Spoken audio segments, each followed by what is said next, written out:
Sejarah singkat Museum Benteng Vredenburg, Yogyakarta. Museum menempati bangunan bekas benteng Belanda di Yogyakarta yang bernama Benteng Vredenburg. Bangunan tersebut pertama kali dibangun pada tahun 1756 atas permintaan Belanda terhadap Sultan Hamengkubuwono I. Sebelum bernama Vredenburg yang berarti benteng perdamaian, nama benteng adalah Rustenburg yang berarti benteng peristirahatan. Dari awal dibangunnya sampai dengan sekarang, benteng Vredenburg menjadi saksi sejarah 4 zaman, yaitu zaman penjajahan Belanda, penjajahan Inggris, penjajahan Jepang, dan zaman kemerdekaan. Pertama kali benteng dipugar oleh Yayasan Budaya Nusantara dan akan dimanfaatkan sebagai pusat informasi dan pengembangan budaya Nusantara. Hal itu dikukuhkan dengan penandatanganan piagam perjanjian antara Sri Sultan Hamengkubuwono IX sebagai pihak pertama dan Dr. Daud Yusuf Mendikbud sebagai pihak kedua, tanggal 9 Agustus 1980. Pemugaran dimulai pada tahun anggaran 1980-1981.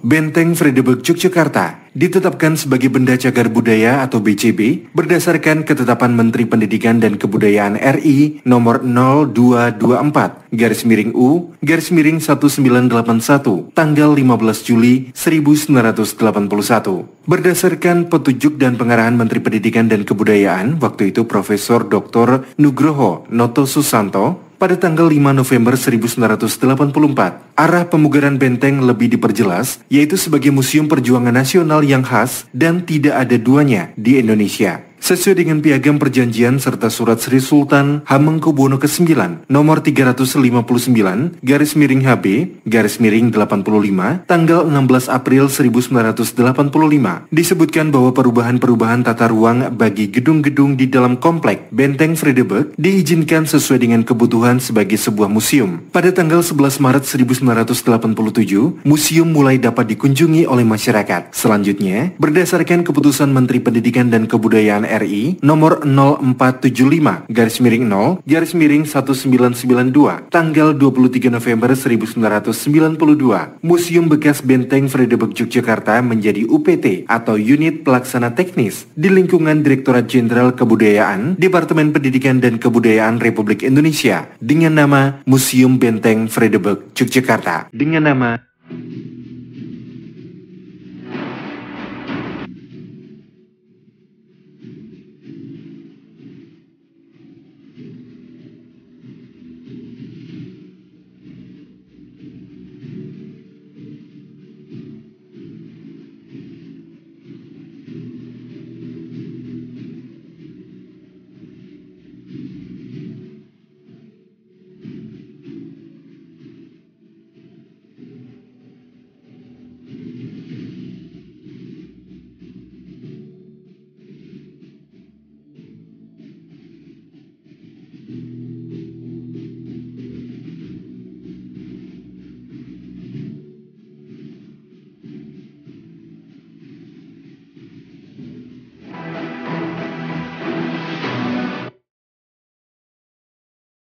Replika Tugu Yogyakarta.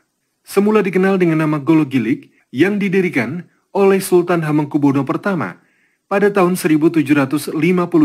Nama Golo Gilig merupakan semboyan Pangeran Mangkubumi atau Sultan Hamengkubuwono I yang berarti bersatu padu dengan rakyat dalam perjuangan.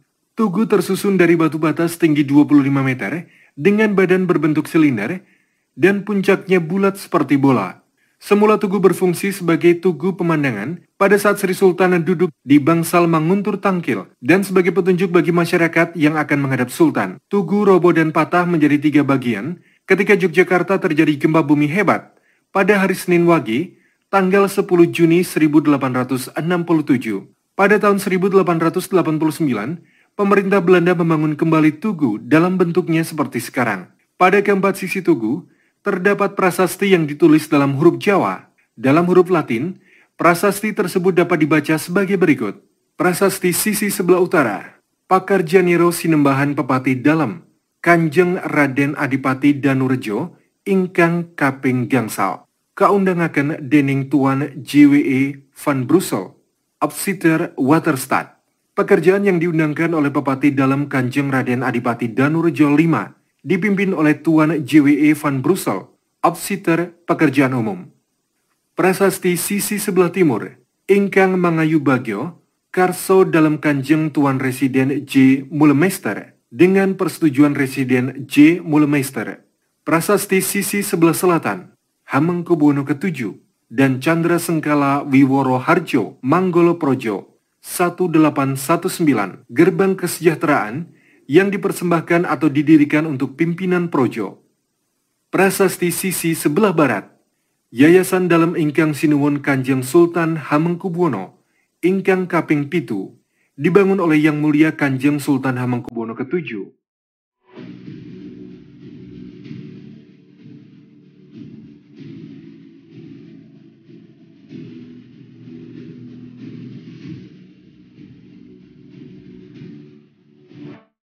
Replika badil dan pedang. Badil dan pedang merupakan salah satu senjata tradisional yang dipergunakan oleh prajurit pengikut Pangeran Diponegoro dalam perjuangannya melawan Belanda di Yogyakarta dan sekitarnya pada tahun 1825 hingga 1830. Replika senjata lantakan. Senjata lantakan merupakan senjata yang banyak digunakan oleh prajurit Belanda pada masa Perang Diponegoro 1825 hingga 1830.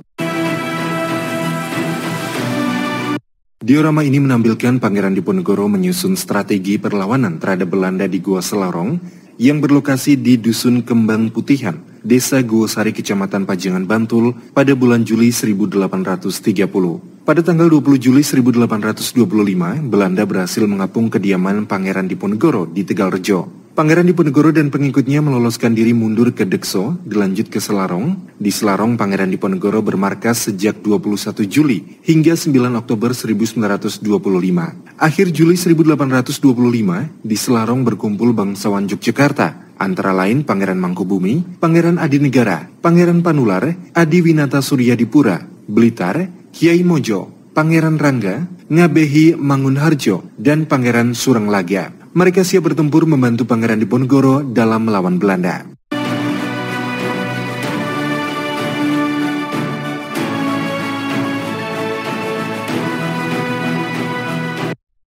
Diorama ini menampilkan Kongres Budi Utomo I di Yogyakarta yang berlokasi di ruang makan Quick School Yogyakarta, sekarang SMU Negeri 11 Jalan AM Sangaji Yogyakarta pada tanggal 3 sampai dengan 5 Oktober 1908. Sutomo, seorang pelajar Stovia Walter Freden, Sekolah Dokter Pribumi, sedang menyampaikan gagasannya dalam Kongres Budi Utomo I di gedung Quick School Yogyakarta yang dipimpin oleh Dr. Wahidin Sudirohusodo. Tokoh lain tampil sebagai pembicara antara lain R. Saroso, Quick School Yogyakarta, R. Kamargo, Hofden School Magelang, Dr. M.B. Mangunhusodo, Surakarta, dan M. Gunawan Mangunkusumo, Stovia Walter Freden.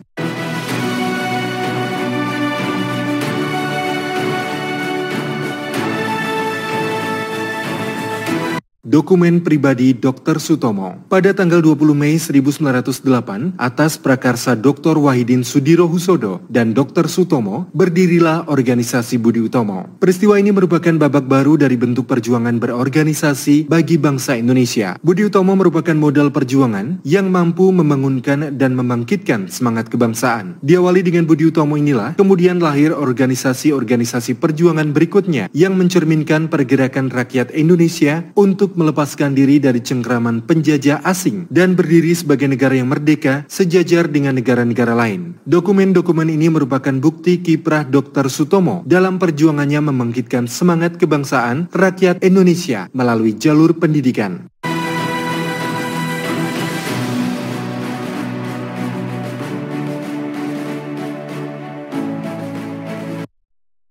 Diorama ini menampilkan pemogokan kaum buruh pabrik gula di sekitar Yogyakarta yang bertempat di sebuah pabrik gula di daerah istimewa Yogyakarta pada tanggal 20 Agustus 1920. R.M. Suryo Pranoto sebagai seorang pemimpin PFB, personel Fabrik Bon, sedang berdialog dengan salah seorang pimpinan pabrik gula di Yogyakarta ketika terjadi aksi pemogokan buruh di pabrik gula di sekitar Yogyakarta. Aksi ini berhasil menaikkan upah buruh yang semula 10 gulden dinaikkan menjadi 15 gulden, yang berarti naik sebesar 50% dari upah semula.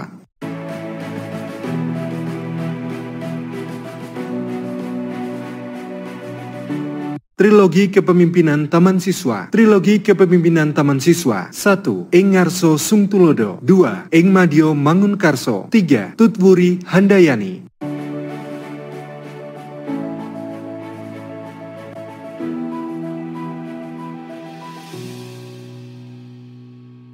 Pelopor Gerakan Perempuan. Bangkitnya para pemuda yang ditandai dengan lahirnya Sumpah Pemuda tanggal 28 Oktober 1928 berpengaruh pada kaum wanita. Perjuangan kaum wanita tidak mau ketinggalan. Mereka juga berjuang dalam pergerakan kebangsaan di samping berjuang memperjuangkan martabat kewanitaannya. Atas inisiatif dari beberapa tokoh perkumpulan wanita, yaitu Nyonya R.A. Sukonto, Nyonya Sunaryati, Nyi Hajar Dewantoro, dan Nyi Suyatin Kartowiono, diselenggarakan Kongres Perempuan pertama tanggal 22 Desember 1928 di Dalem Joyodipuran, Yogyakarta. Kongres Perempuan Indonesia Pertama. Diorama ini menceritakan Kongres Perempuan Indonesia Pertama di Yogyakarta yang dipimpin oleh Nyonya Sukonto. Kongres ini diprakarsai oleh Nyonya Sukonto dari Wanita Utomo, Nyi Hajar Dewantara dari Wanita Taman Siswa, dan Nona Suyatin dari Putri Indonesia, serta didukung oleh 7 organisasi wanita yang terdiri dari Wanita Utomo, Wanita Taman Siswa, Putri Indonesia, Wanita Katolik, Yong Java Bagian Gadis-Gadis, Mansekring, Aisyah, dan Jibda, Yong Islamenten Bon, Dems Afdeling.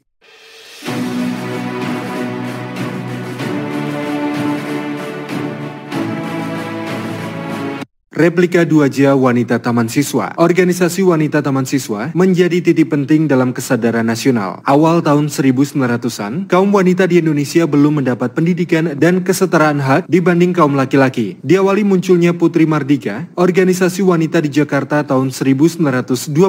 Maka sejak saat itu muncul berbagai organisasi wanita. Tanggal 31 Maret 1931 di Yogyakarta, didirikan organisasi Wanita Taman Siswa. Organisasi yang dipelopori oleh Nyi Hajar Dewantoro bertujuan untuk memperjuangkan hak perempuan untuk mendapatkan pendidikan serta aktif dalam keanggotaan organisasi untuk memajukan harkat dan martabat kaum perempuan di Yogyakarta. Sebagai lambang organisasi dibuat 2J Wanita Taman Siswa yang berarti Garuda, melambangkan kekuatan dan kemandirian dalam mencapai cita-cita yang tinggi dan luhur. Sayap bagian luar dilukiskan 7 bulu melambangkan 7 pasal asas Taman Siswa 1922 dan bagian dalam 5 bulu melambangkan 5 sila Pancasila, sedangkan ekornya bagian luar 7 bulu, asas Taman Siswa 1922, dan bagian dalam 5 bulu, 5 dharma ciri khas wanita Taman Siswa, melukiskan secara simbolik dasar perjuangan Taman Siswa, termasuk wanita Taman Siswa mencapai cita-citanya. Gambar cakra, bentuk lingkaran dengan 8 ujung tombak trisula, melambangkan senjata pamungkas yang digunakan untuk menghilangkan segala penghambat dalam perjuangan. 8 ujung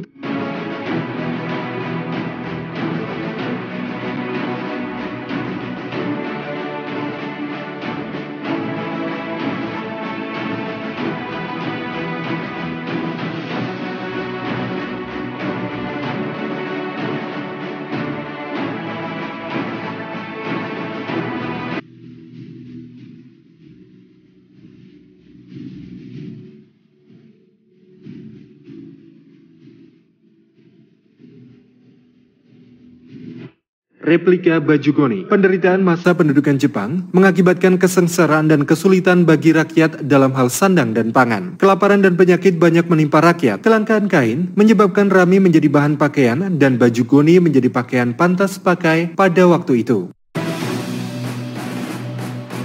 Tanaman masa pendudukan Jepang. Oleh karena produksi padi rakyat hampir semua diperuntukkan mendukung kebutuhan perang Asia Pasifik oleh Jepang, maka untuk bertahan hidup, rakyat mengkonsumsi makanan seperti singkong, garut, dan lainnya.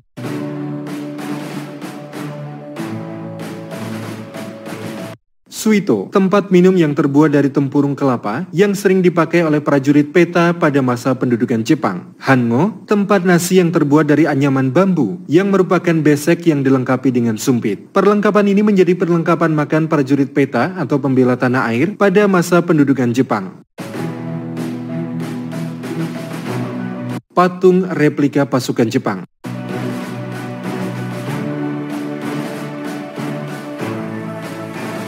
Diorama ini menampilkan masa pendudukan Jepang di Yogyakarta pada pembangunan Selokan Mataram tahun 1942 hingga 1945.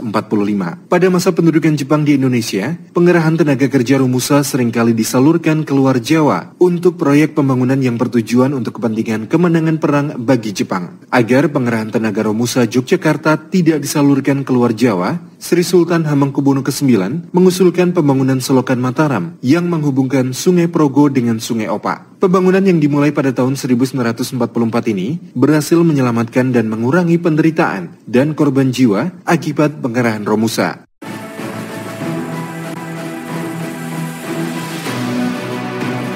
Latihan kemiliteran zaman pendudukan Jepang, Peta, Heiho, Senendan, Keibodan. Dalam diorama ini, menceritakan anak-anak sekolah dan pemuda melakukan latihan kemiliteran pada masa pendudukan Jepang di lapangan Bumijo. Dengan diikutsertakannya rakyat Indonesia dalam bidang kemiliteran itu, lalu timbul pengalaman yang sangat berguna bagi kebangkitan keprajuritan nasional dan sekaligus merupakan pengembangan di bidang pertahanan.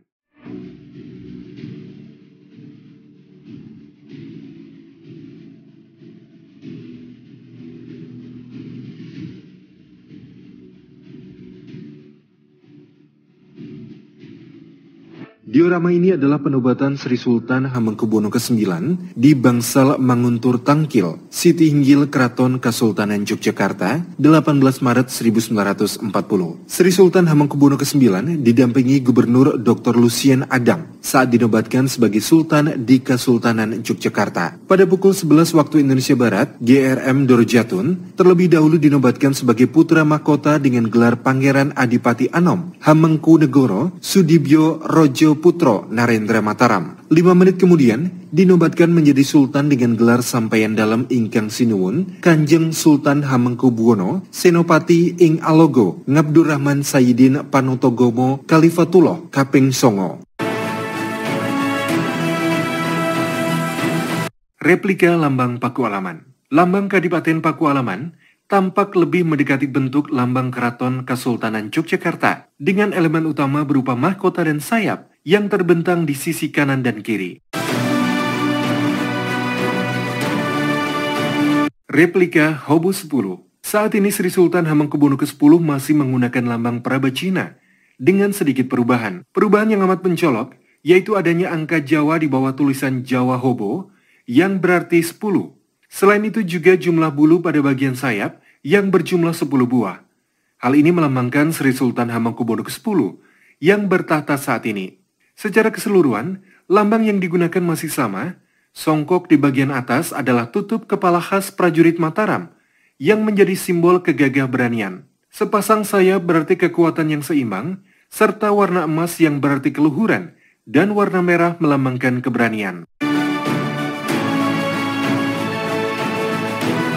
Replika Hobo 9. Lambang Prabacina pertama kali digunakan pada replika Hobo 8. Lambang hasil rancangan Hamengkubuwono ke-8 ini dinamai Prabacina.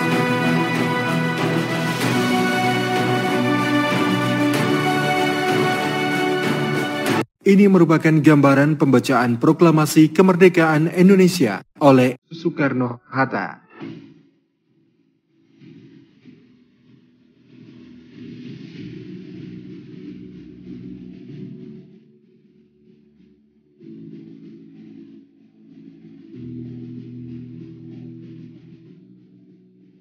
Mesin cetak Heidelberg. Kedaulatan Rakyat merupakan koran revolusi. Koran ini bukan merupakan milik salah satu golongan, agama, atau partai politik. Pada awal kelahirannya, koran ini menghadapi berbagai macam cobaan dan rintangan. Rintangan yang dihadapi tidak menyurutkan semangat para perintis koran. Diorama ini adalah perebutan percetakan harian Sinar Matahari di sebelah selatan Hotel Garuda, Jalan Malioboro, Yogyakarta, 17 Agustus 1945.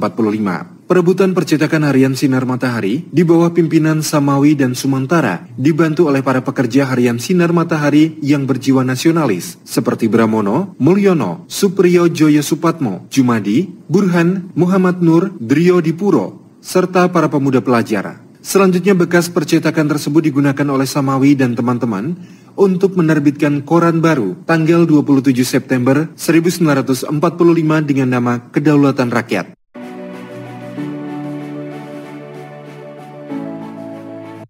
Diorama ini adalah penurunan bendera Hinomaru dan pengibaran bendera merah putih di Gedung Cokan Kantai, Gedung Agung Jalan Margomulyo, Yogyakarta pada tanggal 21 September 1945. Para pemuda antara lain Slamet, Sultan Ilyas, Supardi, Rusli, dan pemuda Siti Ngaisyah mengganti bendera Hinomaru dengan merah putih di atap Gedung Cokan Kantai, Gedung Agung sekarang. Sesudah merah putih berkibar, ribuan rakyat Yogyakarta melakukan demonstrasi di sepanjang Jalan Malioboro. Arak-arakan dipimpin oleh Satuan Polisi Istimewa dengan senjata lengkap.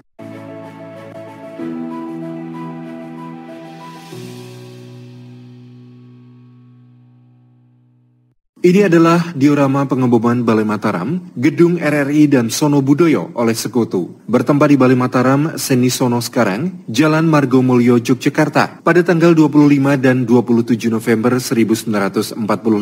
Dengan dalih untuk membungkam siaran radio kaum ekstremis, tentara Sekutu dengan pesawat RAF, Royal Air Force, menjatuhkan bom yang mengenai gedung RRI di Jalan Ngabean 1 atau BNI 1946 sekarang dan sebagian bangunan Museum Sono Budoyo. Pada tanggal 27 November, dilakukan pengeboman kembali yang mengenai bagian depan Balai Mataram sehingga hancur rata dengan tanah.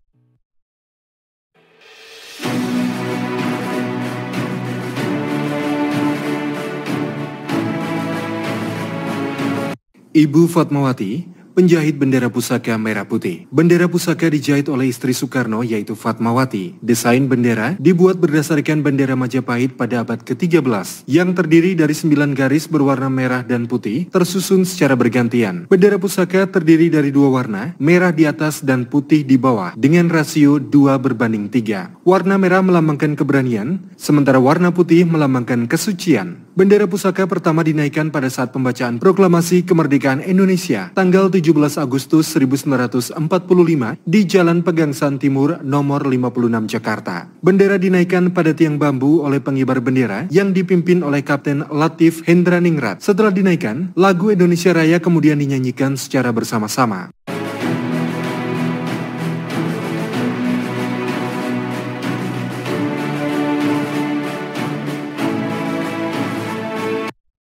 Ini adalah diorama pelucutan senjata Jepang oleh polisi istimewa, pemuda dan massa rakyat di Gayam, Yogyakarta, tanggal 23 September 1945, tentara Jepang secara diam-diam berhasil melucuti senjata kesatuan polisi istimewa di Gayam yang kemudian segera disimpan di dalam gudang, sekarang SD Gayam. Selaku Komandan Kompi Polisi Istimewa, Oni Sastro Atmojo, melaporkan kejadian ini kepada Komisaris Polisi RP Sudarsono. Selanjutnya RP Sudarsono mengadakan perundingan dengan pemimpin tentara Jepang. Karena perundingan gagal, pada pukul 21 waktu Indonesia Barat, massa rakyat dan polisi bergerak mengepung markas dan gudang senjata Jepang di Gayam. Akhirnya, senjata-senjata tersebut dapat direbut kembali dan dibagi-bagikan pada polisi istimewa. Diorama ini adalah pertempuran Kota Baru di Kota Baru, Yogyakarta dan sekitarnya pada tanggal 7 Oktober 1945. Rakyat yang sebagian besar pemuda pelajar beserta BKR mengadakan kontak senjata dengan tentara Jepang di Kota Baru. Pukul 10.30 7 Oktober 1945 pertempuran berhenti. Sekitar 360 orang serdadu Jepang berhasil ditawan. Dalam peristiwa ini gugur 21 orang pemuda pejuang dan nama mereka diabadikan untuk nama-nama jalan di Kota Baru, antara lain Faridan M. Noto, Abu Bakar Ali, Wardani, dan lain-lain.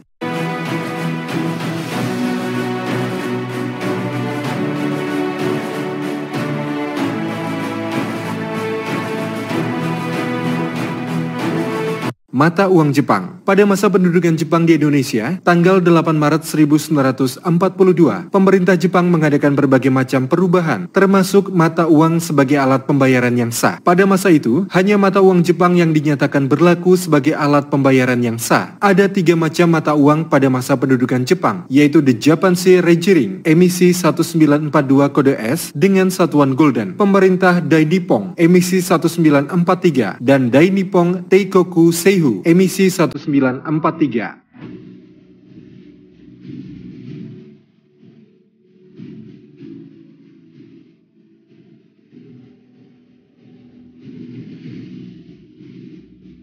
Diorama ini adalah pengangkutan eks kawanan Belanda dan Jepang di Stasiun Tugu, Yogyakarta, tanggal 28 April 1946. Bekas tawanan Belanda dan Jepang diangkut menggunakan kereta api dari stasiun Tugu Yogyakarta menuju Jakarta. Dalam tugas ini, dibentuk panitia untuk pengembalian bangsa Jepang dan asing atau POBDA di bawah pimpinan Jenderal Mayor Sudipyo dan Jenderal Mayor Adul Kadir. Di setiap daerah, dibentuk pos-pos penampungan sementara di bawah pengawasan komandan resimen setempat, dibantu badan-badan perjuangan yang lain.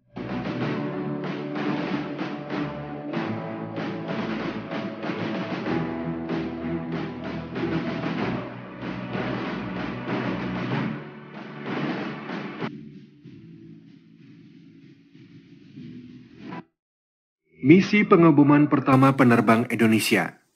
Pagi hari tanggal 29 Juli 1947, dua pesawat Cureng dan satu Guntai melakukan serangan udara atas target Belanda di Semarang, Salatiga, dan Ambarawa. Serangan ini mengejutkan Belanda. Ketiga pesawat tersebut diterbangkan oleh kadet Sekolah Penerbang Auri. Pesawat pertama jenis Guntai diterbangkan oleh penerbang Mulyono dengan penembak Dul Rahman menyerang Semarang.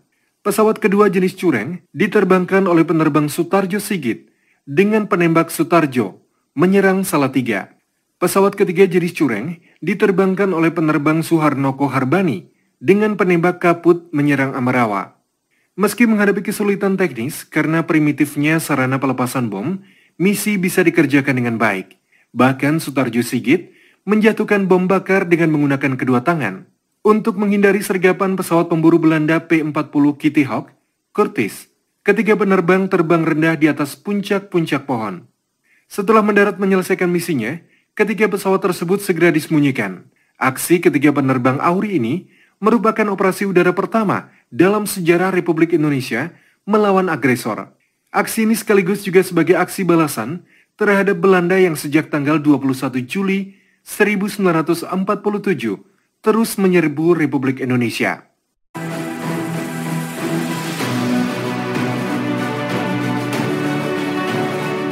Patung Abdurrahman Saleh.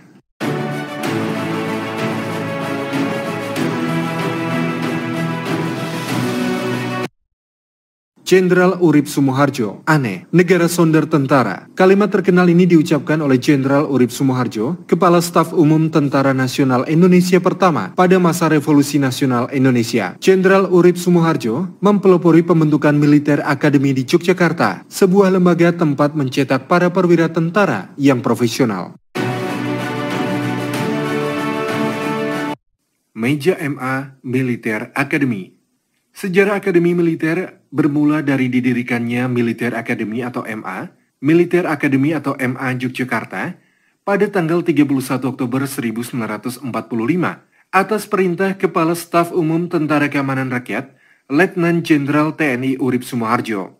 Pada tahun 1950, MA Yogyakarta setelah meluluskan 2 angkatan karena alasan teknis ditutup untuk sementara dan Taruna Angkatan Ketiga menyelesaikan pendidikannya di KMA Breda, Nederland. Tempat pelaksanaan pendidikan MA Yogyakarta, sekarang SMA Bob Kris 1, Yogyakarta.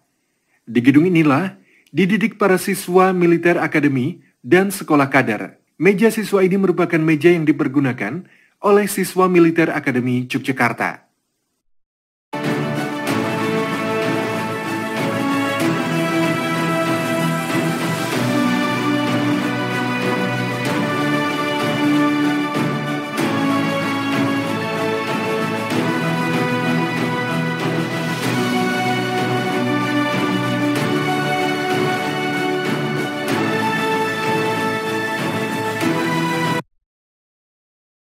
Lambang Universitas Gadjah Mada.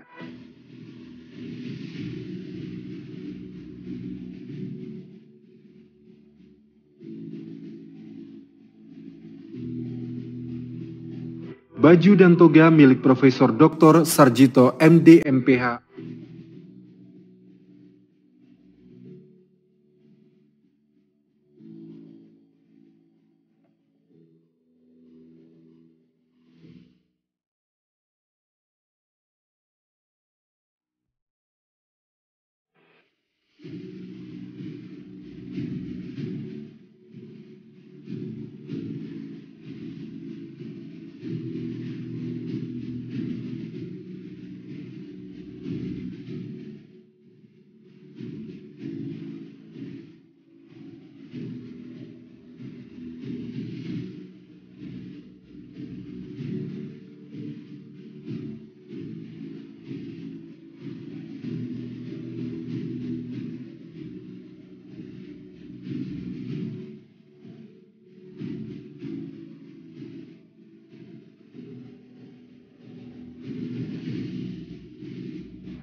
Replika badil dan pedang. Badil dan pedang merupakan salah satu senjata tradisional yang dipergunakan oleh prajurit pengikut Pangeran Diponegoro dalam perjuangan.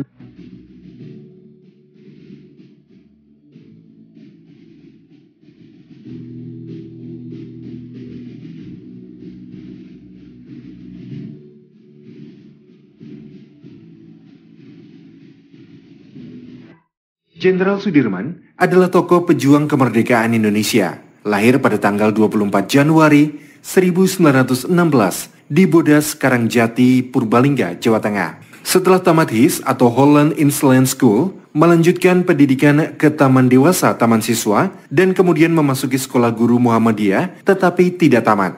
Pada masa pendudukan Jepang, mengikuti pendidikan ketentaraan dalam pembela tanah air atau PETA di Bogor, dan setelah selesai diangkat menjadi komandan batalion di Kroya. Setelah TKR terbentuk, diangkat sebagai Panglima Divisi 5 Banyumas dengan pangkat kolonel. Anggota TKR di bawah pimpinannya ikut terlibat dalam perang melawan pasukan Inggris di Ambarawa. Dalam konferensi TKR tanggal 12 November 1945, terpilih sebagai Panglima Besar TKR dan kemudian dilantik dengan pangkat jenderal. Pada masa agresi militer Belanda kedua, tanggal 19 Desember 1948, bersama pasukannya keluar kota Yogyakarta dan melakukan perjuangan secara bergerilya sampai akhirnya pada tanggal 10 Juli 1949 kembali masuk kota Yogyakarta. Karena sakitnya yang tidak mendapatkan perawatan secara intensif selama perjuangan, maka pada tanggal 29 Januari 1950 wafat di Magelang. Kemudian dimakamkan di Taman Makam Pahlawan Kusumanegara Yogyakarta. Atas jasa-jasanya, pemerintah menganugerahkan gelar Pahlawan Kemerdekaan Nasional berdasarkan Kepres nomor 314 tahun 1964 tanggal 10 Desember 1964. Letnan Jenderal Urip Sumoharjo adalah Kepala Staf Umum TKR, pemrakarsa berdirinya Militer Academy di Yogyakarta pada tanggal 31 Oktober 1945. Pada masa kecilnya bersama Muhammad Siddiq yang lahir pada tanggal 23 Februari 1800.